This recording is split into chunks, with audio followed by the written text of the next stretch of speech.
Chłopaki, mamy 4 bramki, tak? Jedna bramka, druga bramka, trzecia bramka, czwarta bramka i ćwiczenie polega następująco. Za każdą bramką znajduje się zawodnik, tak, który ma piłki dwie przygotowane. Jedna z jednej strony, druga z drugiej strony, czyli łącznie mamy 8 piłek.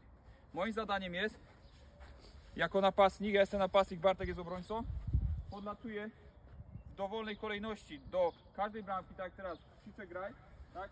Mikołaj mi zagrywa i moim zadaniem jest, chłopaki, strzelić do 3 pozostałych bramek, czyli jak dostałem piłkę z tej strony od Mikołaja, to ta bramka już nie wchodzi w grę, muszę strzelić do jednej, drugiej lub trzeciej, mając na plecach przeciwnika.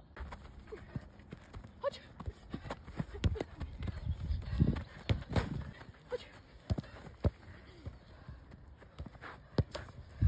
Jest. Kurde. Chodź.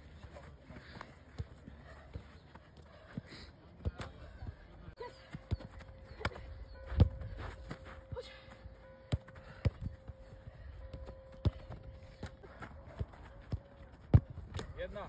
Chodź. Druga. Chodź.